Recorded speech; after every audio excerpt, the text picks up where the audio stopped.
Hello, good morning, and welcome back to Senior Topics.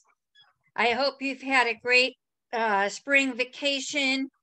And yesterday was Easter, and we had our grandkids over and did an Easter egg hunt and had all kinds of fun things going on. And I hope it was great for you too. So it's time to get back into our lesson. We're getting caught up a little bit from last week because I do want to cover April Fool's Day from April 1st, and we're going to go up through April 10th, which is going to be this coming Saturday. So let's look at our calendar events first. You know, in the springtime, we come up with all our spring rituals. We get out our summer clothes and new clothes if we've got them. We wear flowery things in light colors. We put up wreaths and signs that say spring is in the air. And we think about new clothes. We think about gardening. I got some tomato plants in. I've got flowers coming up now, getting ready to put my zucchini in soon. And it's just a wonderful, wonderful time for all of the things that we love to do, maybe even a new romance, who knows, with the one you love or with somebody new. And then the perspective on spring we can find from three different songs. Now, these go back before my time, but they were some of my husband's favorites. He loved the songs from Big Bear. The first one was Lorenzo Hart, Spring is Here. And maybe you know that song and maybe you don't. The next one was from Fran Landisman, Spring Can Really Hang You Up the Most. And the last one by Oscar Hammerstein II, It Might As Well Be Spring. I'm going to have to find the lyrics to these songs and read them to you because today is also, the start of Poetry Month. April is Poetry Month, and I want to read some poems to you with my scratchy, allergy-filled voice. I was outside and I was working in my garden, and here's what was going on. Rain on the roof in the South, and there's been a lot of rainstorms in the South. In the South, they endure the pain of seasonal torrential rain, rain that roars and does not blink upon the roofs of tin and zinc. It rains so hard that all you do is wait inside until it's through. So once the dirt is washed away, tubs for catching clean water come out to stay. You know, I always have a debate about that. I like to catch the rainwater because it has the nitrogen and other things in it that the flowers just absorb and love so much. But at the same time, it can also be a place to hatch mosquito eggs. So I'm a little careful about putting pots out too much. I know that in my city, they don't want you to have rain barrels, even if it's a drought, because of mosquito larvae. Here's another one that has to do with Poetry Month. It says, why rhyme? Have you ever wondered why I would always spend the time organizing groups of words just because they rhyme? Rhyming phrases filled my mind when I was just a child. And now, after 60 years, their rhythms just as wild. Many songs of church and pop are also rhyming verse, but trying to remember them can make you want to curse. In all of the activities in this world we're in, few exceed our poetry for mental discipline.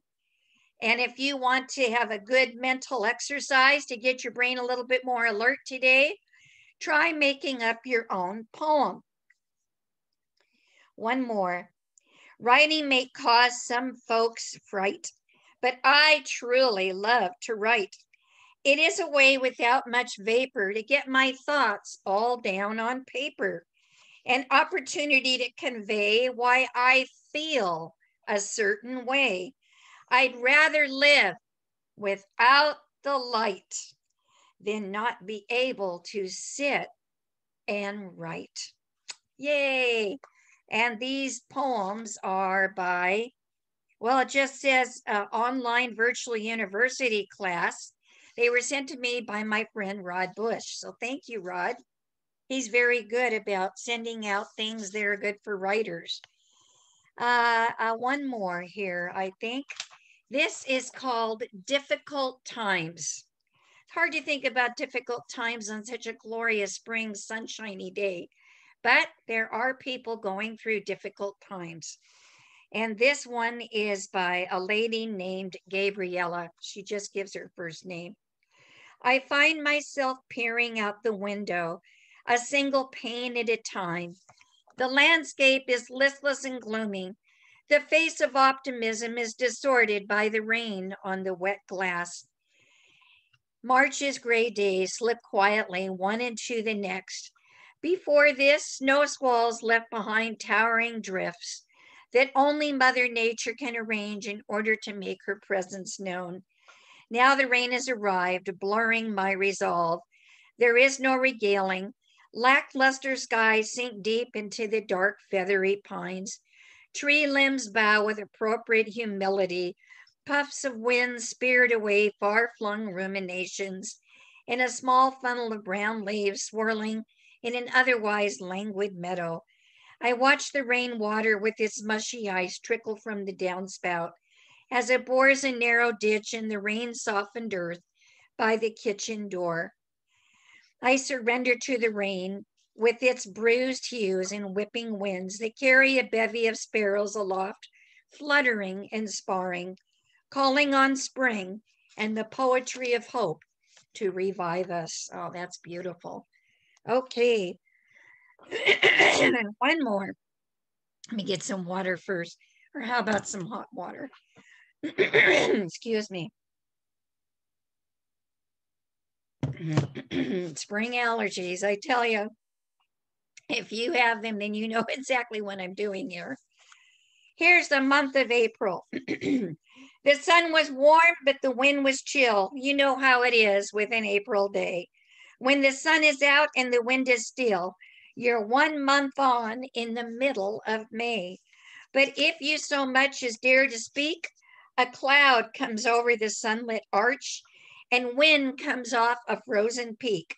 And you're 2 months back in the middle of March. And that's from Robert Frost, written almost 100 years ago, 95 years ago in 1926 by Robert Frost, Two Tramps in Mud Time. Love it, love it. Love poetry, guys. And I'll be sharing some poetry with you all month long. And if you like it, please let your activity director know so they can email me a note and let me know, because I want to talk about things that you want to talk about. Now, the first day of April was April Fool's Day. I didn't really have anyone to play a trick on. My grandchildren were not around, so I couldn't switch the salt and sugar containers, which I used to do as a little girl, with my mother's permission, especially around my uncle. Okay. If your milk comes in a cardboard container, sprinkle in a few drops of food coloring and play a joke on someone. That can be pretty colorful. For a fruity April Fool's practical joke, get a few gummy worms and carefully poke them into your fresh apple. Then give someone a wormy apple for lunch and leave a few apples on the table for friends and family members to snack on. If you have a sink with a sprayer, put a rubber band around the handle when nobody's looking. This automatically keeps the nozzle in spray mode. Make sure the nozzle is pointing up and outward. The next person to use the sink will get some April showers. Be careful, because you may have to clean up the mess. Now here's a really old April Fool's practical joke, but it still works. Super glue some coins to the sidewalk on a spot where there's a lot of people walking around. Then watch the people break their fingernails trying to get the coins. If it's a penny, forget it. Nobody goes after pennies anymore. But if it's a quarter or a 50-cent piece or even a coin dollar, they'll go for it and see what happens. Now we've got baseball starting up again. Here's a couple funny baseball jokes. 10 baseball jokes kindly sent in by David Sowards. Billy Martin once had 4 doubles in a game, but then he ran out of liquor. Second one. One official made so many bad calls he was nicknamed the Dumpire instead of the Empire. Get it? One batter specialized in hit and run plays. His problem was he used his car. Whoa. Another player led his team in steals before he got arrested for burglary. I used to collect bats, but I got rid of them when they started biting. We only have 5 more to go. Can you stand it? One pitcher, Joe Niekro, was called the Little Shaver. It wasn't because he was short, but because of what he did to the balls. There once was a pitcher so bad the crowd started singing, "Take him out of the ball game." Take him out. Get it? Oh. Another one. One hit struck a chicken. Now that was a real foul ball. Oh. Number 9, we're almost there. Will Pete Rose get into the Hall of Fame? Well, maybe the Gamblers Hall of Fame or the Liars Hall of Fame. I don't know who Pete Rose was, but somebody sure didn't like him. And the last one. Once when Bush was president, he went to a game and they asked him if he wanted to throw out the first pitch. He agreed and tossed Laura, his wife, out onto the field. Whoa. Okay. You should not throw baseballs up when the ceiling fan is on. When using a ceiling fan as a bat, you have to throw the ball up a few times before you get a hit. A ceiling fan can hit a baseball a long way. Well, the jokes just get worse and worse. I could give you a bunch of riddles, but I did want to tell you. Let's see, I'm looking through a bunch of these. Where did this all start? Let's go back to the ancient roots of April Fool's Day. And we are looking here at ancient Rome. Throughout numerous ancient festivals, there were celebrations of foolery and trickery. The Saturnalia, a Roman winter festival observed at the end of December, was the most important. It involved dancing, drinking, and general merrymaking. People exchanged gifts. Slaves were allowed to pretend that they were the rulers instead of their masters. And a mock king, the Saturnalius, precepts for lord of misrule, reigned for 1 day. By the 4th century, the Saturnalia had transformed into January 1st, New Year's Day celebration. And many of its traditions were incorporated into Christmas. In late March, the Romans honored the resurrection of Attis, the son of his mother Cybele, with a hilaria, where we get the word hilarious, like, that joke is so hilarious. Well, Hilaria was her name. Can you imagine naming somebody Hilaria? Hilaria, you're not very funny today. Oh my gosh. Well, further afield in India, there was Holi, known as the Festival of Color, during which street celebrants threw tinted powders at each other until everyone was covered in multicolors from head to toe. This holiday was held on the full moon day of the Hindu month of Phalguna, usually the end of February or the beginning of March. Northern Europeans observed an ancient festival to honor Lude, a Celtic god of humor.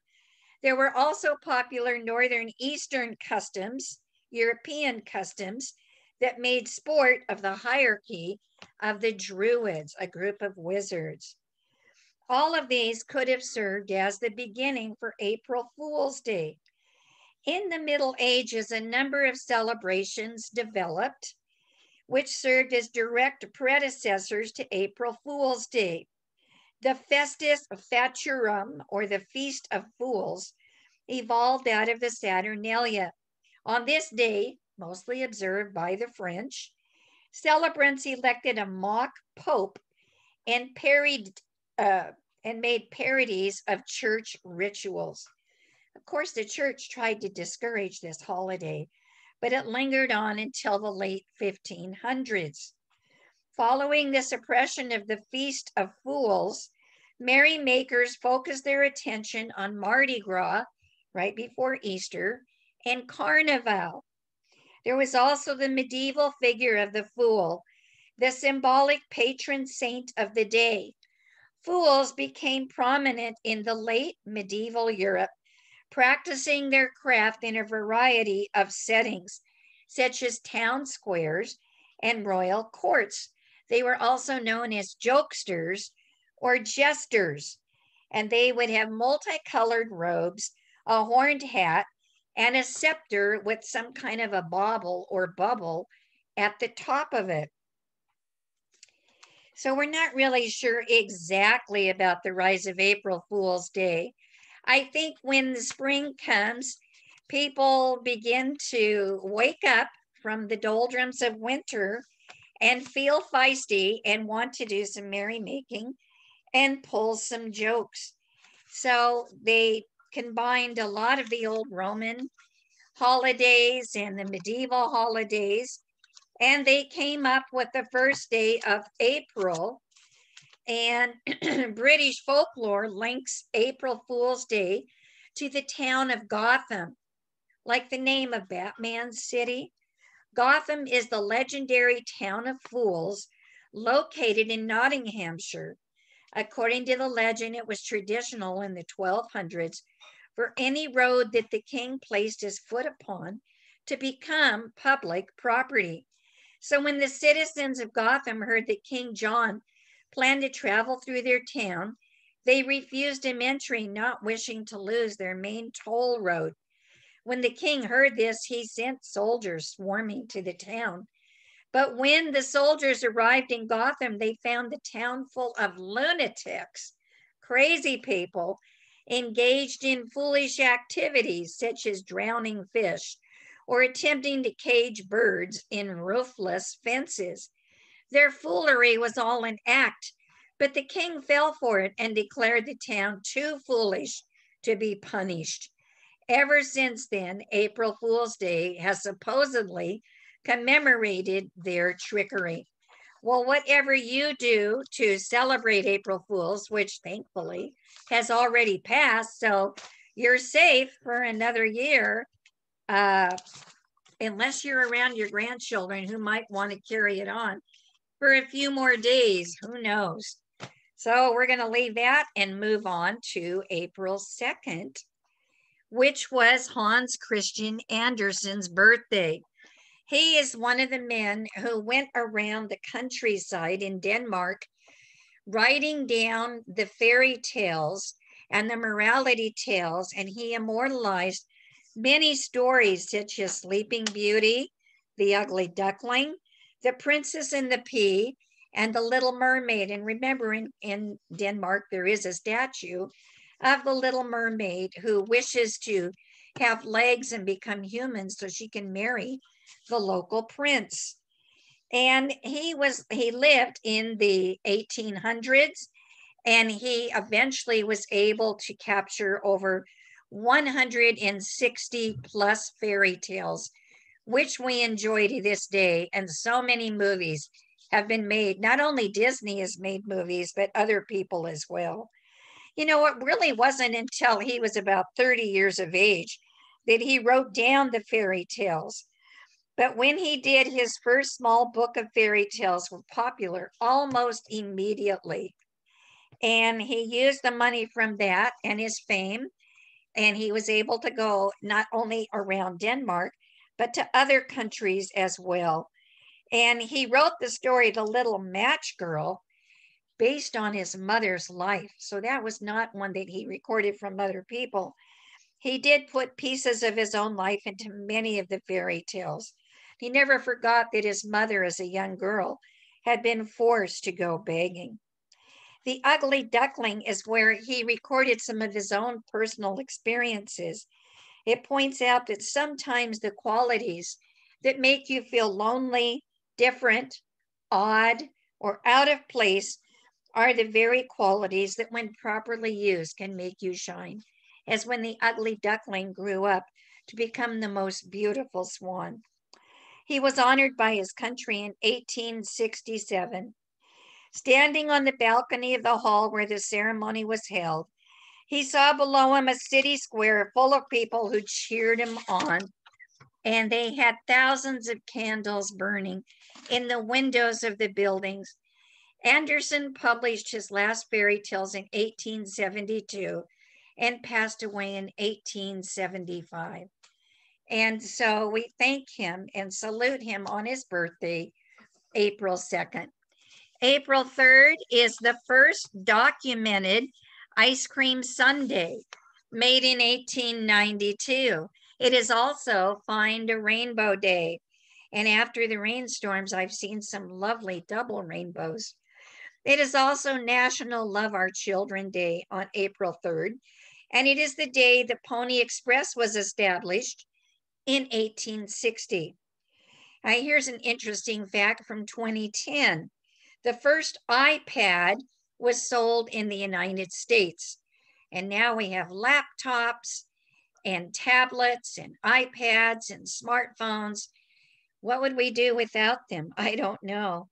Now, Easter this year was held on April 4th, and I would like to end by talking a little bit about Easter. As you know, that is a Christian holiday. We also celebrate Passover the week before, which is a Jewish holiday, celebrating the exodus of the Jews out of Egypt and into the wilderness, and eventually settling in the present day area of Israel, which they called the Promised Land. And so we have the Jewish holiday of Passover, and then right after that we have Easter. And in Easter we have the celebration of Jesus, who was martyred for proclaiming he was the Son of God, come to heal and save the world. And he rose again from the dead on the third day, even though he had Romans guarding the tomb with a huge heavy stone that would have taken many, many men, strong men, to roll it away. If they had let anybody steal the body, they would have been killed on the spot, because the Romans didn't want to lose their own lives. So when Jesus' body vanished out of the tomb and he became alive and showed himself to over 500 people, that is a day that Christians celebrate. And from that, we also celebrate the beginning of new life. Easter bunnies, baby chicks, and all kinds of little birdies being born. I can hear them chirping outside my window early in the morning each day now. Baby kittens are soon to come, and puppies, calves, and ponies, all kinds of babies born in the springtime. But the Easter bunny is a real favorite. It's rumored that the Easter bunny hides his eggs, colorful eggs, which of course the children helped us dye. And I tried onion skins this year. That seemed to work well. And then we hide them, and the children have to go find them. And if you don't have real hard-boiled eggs, you use the plastic eggs, the colorful ones, which maybe the children have decorated, and you put in candy and little toys. And of course, it hypes the kids up. We had a ham dinner with all of that, but to make it a little different this year, my son-in-law barbecued it on the grill because it was a pre-cooked ham, along with pineapple rings and different zucchinis and squashes. And on the grill, it tasted great. So we had our first spring barbecue. At this time, I want to wish you a wonderful new season of new growth, new dreams, new goals for all of us. I hope you've all had your vaccinations by now and are feeling quite chipper and ready to move on with your life. God bless you all. See you next time. Bye.